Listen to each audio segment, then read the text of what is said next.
오늘 생물이거든요.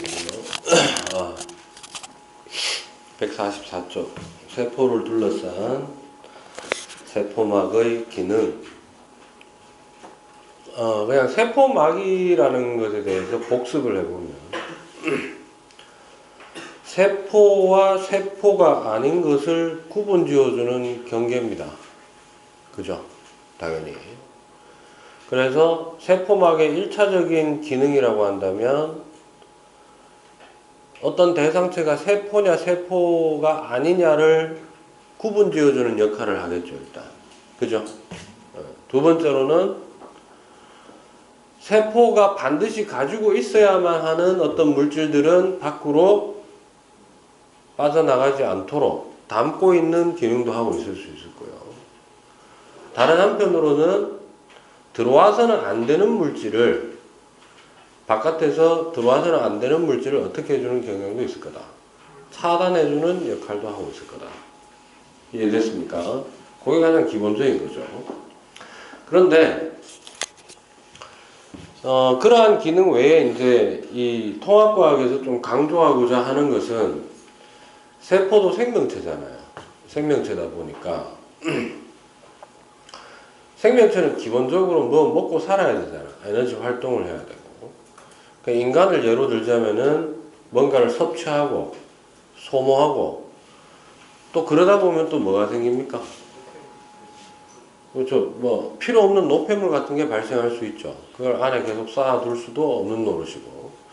그래서 내외적으로 기본적으로는 물질을 차단하는 역할을 하고 있습니다만은 필요에 따라서는 흡수해야 되는 외부에서 필요한 물질을 빨아 당겨 와야 될 필요도 있고, 또는 내 몸속에 필요 없는 거를 내보내야 되는 역할도 해야 될 겁니다. 맞아요. 그래서 되게 어떤 뭐라고 해야 될까,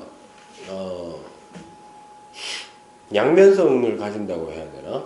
라고 해야 되겠죠. 차단하면서 필요한 거는 통과시킨다. 그런 의미가 되겠죠. 이해하시겠습니까? 그래서 우리가 흔히들 통합과학에서는 이거를 다른 기능이 없는 건 아니에요. 분명히 있는데 어디에 초점을 맞추느냐 하면 145쪽에 나와 있는 말로 뭐를 얘기한다. 선택적 투과성이 있음을, 이것을 세포막의 어떤 특정 기능으로 하나 삼는 겁니다. 됐어요? 그럼 실제로 144쪽에서 대략 한 147쪽까지 얘기하고 싶은 내용은 세포도 하나의 생명체니까 지가 살아가는데 필요한 물질을 외부로부터 얻어내야 되고, 그 다음에 또 발생하다 보면 필요 없는 거를 막아내야 되기도 하고, 몸속에 반드시 있어야 되는 거는 바깥으로 못 나가게 하고, 또는 몸속에서 뭔가 발생했는데 별 필요 없는 거면은 걔만 골라서 내보내야 된다는 거죠. 맞아요? 그런데 이거예요. 자연계에서 그럼 세포막이 그럼 그런 걸 다 뭔가 인지해가지고, 예를 들어 세포 바깥에 포도당이 있다. 뭐가 있다? 저건 내가 처먹어야 돼. 끌고 오고. 뭐 예를 들어가지고 뭐 황산이 있다. 저거 먹으면 뒤져. 그러니까 오지마 막아내고, 뭐 그거를 세포막 자체가 어떤 정보 분석을 하느냐 이거죠. 그게 아니고, 정보 분석을 하는 건 아니고 물질의 특성입니다. 뭐라고요? 물질의 특성입니다. 여기서 이제 우리가 하나 좀 익혀야 되는 게 뭐냐면 이거예요. 세포막과 동일한 종류의 막을 가지고 실험을 하는 거예요. 됐어요? 이 세포막처럼 되어 있는 막을 뭐라고 하느냐면 반투과성 막이라고 얘기를 합니다. 뭐라고 한다고? 반투과성 막. 그럼 자연 상태에서는 어떻게 되느냐 하면 이렇게 됩니다. 자연 상태에서는요, 일단 말로 다 설명하고 갈게요. 어떤 뭐 수조 같은 게 있다고 할게요. 수조에다가 가운데다가 반투과성 막으로 경계를 지어요. 됐니? 그래놓고 경계 지어진 양쪽에다가 한쪽에는 그냥 증류수, 뭐라고? 증류수를 넣고 한쪽에는 소금물을 넣었다고 합시다. 됐나요? 예. 일정 시간이 지나고 나면은 어떤 변화가 일어날까요? 라는 거거든요. 예. 그러면 그거는 자연 상태에서 그대로 내비두고 어떻게 되는지 보자 이 말이지. 맞아? 봤더니 어떤 현상이 일어나냐면 소금물에 있던 소금 입자가 시간이 지남에 따라 어디로? 반투과 속막을 거기 있는 구멍을 통과해서 증류수 쪽으로 넘어가더라 이거예요. 됐니? 또한 증류수 쪽에 있던 일부 물 분자가 어디로? 반투과 속막을 통해서 이 소금물 있는 쪽으로 넘어가더라는 겁니다. 됐어요? 그러면 이 움직임이 언제까지 계속됐을까? 계속되는 것일까? 아니면은 어느 순간 가다가 멈추는 것일까? 어떻게 될까요? 결론은 계속 왔다 갔다 해요. 사실은 계속 왔다 갔다 합니다. 예. 계속 왔다 갔다 하는데 농도의 변화가 뭐의 변화가? 농도의 변화가 우리 눈에는 끊임없이 예를 들어서 이거죠. 이제 농도가 둘이가 똑같아질 때까지는 뭐 할 때까지는 똑같아질 때까지는 소금물에서 증류수로 넘어가는 소금의 양이 소금 입자 양이 훨씬 더 많고 농도가 똑같아질 때까지 증류수에서 어디로 소금물로 넘어가는 물 분자의 양이 훨씬 더 많았다는 것뿐이지 그게 결국 그렇게 움직이다가 뭐 농도가 동일해지고 나면 예를 들어서 여러분들 보는 왼쪽에서 오른쪽으로 소금이 넘어가는 게 3개면 같은 시간 동안 왼쪽에서 오른쪽에서 왼쪽으로도 몇 개씩 3개가 움직이면서 그걸 이제 농도 평형 상태에 도달할 때까지는 도달하게 되면은 외관상으로는 왔다 갔다 하는 게 안 보이게 된다라는 거야. 됐니? 됐어요? 이러한 현상을 기본적으로 이제 과학에서는 이제 이런 것도 있어요.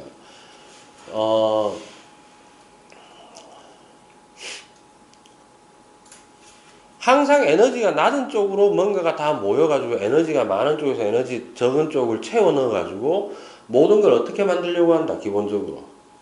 평형, 균형 상태를 만들려고 하는 자연의 흐름이 있어요. 됐나? 그래서 농도도 마찬가지로 어떤 상태를 만들고자 한다. 평형 상태를 만들고자 한다. 주어진 공간 안에서 비슷한 형태의 환경을 만들려고 하고 입자들의 상태를 만들려고 하는 경향성이 있더라라는 겁니다. 됐니? 됐어요? 그래서 잘 들어. 세포막 역시 반투막이기 때문에 뭐기 때문에? 반투과성막이기 때문에 세포막 바깥쪽에 있는 그러니까 평상시에 세포는 포도당을 소비하는 쪽입니까? 포도당을 생산하는 쪽입니까? 동물 세포를 예를 듭시다. 소비하는 쪽이죠. 따라서 기본적으로 포도당이 놓여 있다면 세포 바깥에 많을까? 세포 안쪽에 많을까? 바깥쪽에 많겠죠. 안에 들어가면 소비해버리니까. 맞아요. 따라서 늘상 포도당이라고 하는 농도로 본다면은 세포막을 기준으로 바깥쪽이 어떻다? 농도가 높고 농도가 진하다는 얘기는 입자가 더 많기 때문에 적은 쪽으로 이동을 한다는 얘기가 되는 거야. 됐니? 마찬가지로 세포 안에 물은 바깥쪽하고 비교했을 때 어떨까요? 많을 때도 있고 적을 때도 있겠지. 그러면 그때는 어느 쪽이 더 많으냐에 따라서 물이 왔다 갔다 할 건데 이때 많다 적다의 기준은 농도가 어떻게 되느냐에 따라서 달라진다는 거야. 됐나? 정리하면 이렇게 됩니다. 선택적 투과성이라는 건 일단 좀 이따 얘기하고 우리가 생명체에서 얘기하는 반투과성 막을 두고 물질이 왔다 갔다 하는 거를 수송이라고 얘기를 하죠. 뭐라고 한다고? 수송이라고 합니다. 저는 이거부터 먼저 건드리고 얘기하는 게 맞을 것 같아요. 크게 두 가지로 나뉩니다. 몇 가지? 두 가지로 나뉩니다. 어쩔 수가 없네. 야, 둘이 나가.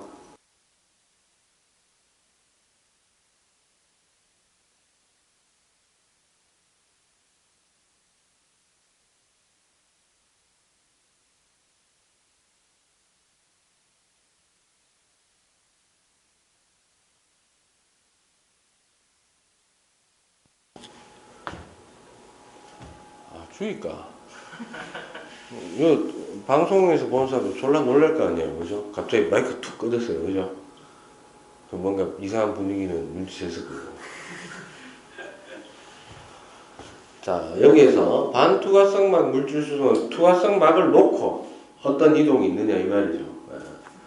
그러니까 실제로 너네가 반투과성막을 본 적이 있어 없어? 잘 없죠. 이게 저도 경험이 한두 번밖에 없어요. 졸라 기분 나쁘게 생겼어요, 그 막이. 거기에다가 이렇게 물을 이렇게 담으면 그걸로 만든 어떤 봉지가 있으면 물이 당기긴 당겨요. 그러면 이게 물이 쭉 새느냐면 그건 아니고 뭐라 할까, 이렇게 한참 시간이 지나면 스며 나오듯이 물이 나와서 뚝뚝 떨어져요. 어떤 건지 대강 이해가 되십니까? 좀 그러니까 쉽게 얘기하면 우리 피부를 벗겨낸 건데 본 적이 없잖아 우리가. 알겠어? 우리 피부도 반투과성막으로 돼 있는 거야. 됐니? 이때 반투과성막에서 이루어지는 물질 수송은 그게 두 가지가 있는데요. 첫 번째, 자연적 수송이 있고요. 두 번째, 강제적 수송이 있어요.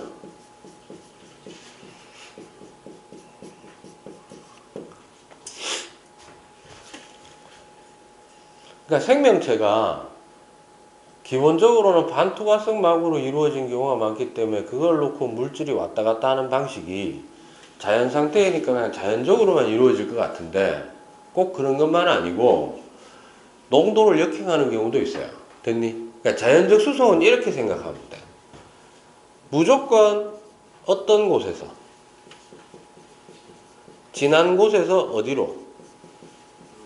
묽은 곳으로, 밀도가 큰 곳에서 낮은 곳으로 가서 두 개를 어쨌든 균형을 이루려고 하는 방향으로 이루어지는 거예요. 됐니? 그래서 여기에 해당하는 방식이 다시 두 개가 있습니다. 몇 개가 있다고? 두 개가 있는데 첫 번째가 여러분들 우리 책에 보시면 이제 나오는 누가 있고요. 확산이 있고요. 뭐가 있다? 확산. 두 번째로 삼투가 있어요. 사실 삼투는 저 개인적으로는 삼투는 확산하고 똑같은 거예요. 다 대상이 다를 뿐. 됐어? 그 다음에 오늘 조금 더 자세히 들어가면 선택 확산이라고 있는데 그것도 그냥 확산이에요. 됐니? 어떤 차이가 있는지 말로 설명하면 이렇게 됩니다. 가장 큰 차이는 삼투는 물만 해당해요. 뭐만? 물만. 됐어? 물의 이동을 얘기하는 거예요. 그럼 이래 된다.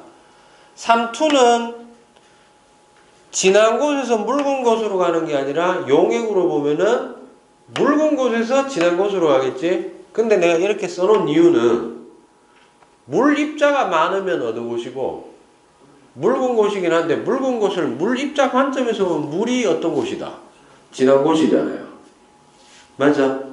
그래서 확산은 보통 녹아 들어간 물질을 의미하는 소금, 포도당 이런 것들 얘기하고 용질이 되겠고요. 됐나? 그 다음에 삼투는 대표적으로 물과 같은 용매의 이동을 얘기를 하는 겁니다. 됐니? 이해됐어? 근데 이런 거는 있다. 확산이 일어나면 삼투는 항상 일어날까? 반투과성막이면 삼투는 거의 대부분 일어나요. 구멍이, 그러니까 우리 눈에는 그게 겉으로 표면에 구멍이 보여 안 보여? 안 보이는데 현미경 대고 보면은 막 구멍이 숭숭 뚫려 있어요. 됐어요? 쉽게 얘기하면 이래 되는 거야. 대부분 그 구멍의 크기가 물 분자 크기보다 어떻다? 크기 때문에 물 분자가 왔다 갔다 하는 거예요. 됐어요? 그런데 확산은 뭐는? 확산은 경우에 따라서 선택적 확산이라는 게 있어요. 뭐가 있다고? 이거를 따로 개념을 분리해놓는데 당연한 거라고 생각하면 돼. 잘 들어. 확산은 항상 일어날까? 언제 안 일어날까? 구멍 크기가 너무 작으면, 용질 입자의 크기가 크면 못 지나갈 수 있는 거 아니에요. 맞아요? 이해됩니까? 그 다음 또 하나가 있어요. 간혹 이 반투과성 막으로 구성되어 있는 것에 너 아직 안 배웠는데 전기적 성향을 띠는 놈이 있고 안 띠는 놈이 있거든. 극성이냐 무극성이냐 이런 게 있어요. 됐니? 그걸 좀 복잡하게 얘기하면 물에 녹는 놈이 있고 안 녹는 놈도 있을 수 있잖아. 뭐 그런 게 이제 통과할 때 예를 들어서 무극성인 놈은 무극성인 통로가 있으면은 무극성은 통과하는데 극성은 통과할 수 있다 없다. 없다. 같은 종류의 것은 또 통과가 가능할 수 있고 다른 종류의 이질적인 성질을 만나면은 통과가 안 될 수도 있는 거잖아요. 그런 걸 다 두드려 합쳐 선택적 확산이라고 하면 돼. 결론. 세포막에서는 뭐가 일어나고 있겠다. 어떤 확산? 예, 선택적 확산이 일어날 수 있다는 거예요. 그래서 잘 들어. 선택적 확산이 일어날 수 있다는 건 단순한 반투과성 막은 세포막이 그냥 한 종류의 그냥 반투과성 막은 아니다 이런 얘기예요. 거기에 뭔가가 어떤 장치가 되어 있어서 특별히 어떤 놈은 빨아당기기만 하고 확산이 일어나는데 많은 데서 적은 데로 들어오는데 특별한 그러니까 바깥에 이런 거야. 좋은 것도 바깥이 많고 나쁜 것도 바깥쪽이 많아. 그러면 확산 그대로 놔두면 어떻게 돼? 좋은 것도 들어오고 나쁜 것도 들어올 거 아니야. 근데 좋은 거는 들어오게 하고 나쁜 거는 안 들어오게끔 하는 어떤 세포막의 장치가 되어 있는데 그게 바로 뭐냐면 세포막 사이사이 좀 이따 이제 얘기할 세포막 구조를 얘기할 건데 세포막 기본 막 구조 사이사이에 박혀 있는 단백질 수용체라는 게 박혀 있어요. 됐니? 걔네들이 특정 어떤 물질을 골라가지고 니는 들어오지 마, 니는 들어가도 돼 이런 식으로 알겠습니까? 그런 것을 이제 얘기를 하는 거예요. 됐나요? 참고로 이거 물어보고 할게. 김태엽 쌤이 이거는 하시더라.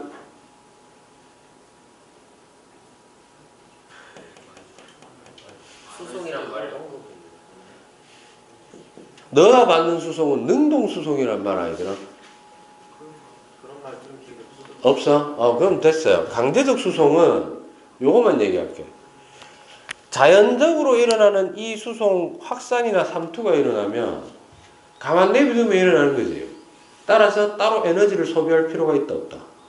없어요. 그런데 간혹 생명체는 어떤 두 개 사이의 농도차를 계속 유지해 줘야 되는 어떤 그 기관이나 조직도 있거든. 그러려면 계속 농도차를 유지한다는 얘기는 어떤 의미야? 한쪽이 농도가 진하고 한쪽이 농도가 묽다면 그 차이를 계속 유지해 주려면 묽은 곳에 있는 놈을 계속 어떻게? 진한 곳으로 계속 뭔가 그 특정 용질을 끌어와가지고 그 차이를 유지시킨다는 얘기가 되겠죠. 맞아요? 그게 이제 강제적 수송인데 강제적 수송도 두 종류가 있어요. 몇 종류? 두 종류가 있는데 그거 상세한 건 얘기 안 하고 강제적 수송이 일어날 때는 반드시 뭐가 일어나게 된다. 그렇죠. 에너지를 쓰게 된다. 이게 우리가 생명 활동을 할 때 쓰는 에너지 소비의 거의 대부분이라고 보시면 돼요. 알겠습니까? 됐어요? 우리 몸 곳곳에서는 뭐하고 뭐가 항상 일어나고 있다. 확산과 삼투가 일어나고 있다. 이렇게 생각하시면 됩니다. 됐나? 됐어? 네. 뭔가 좀 인적 청산을 위해서 잠깐 쉬었다 하도록 하겠습니다.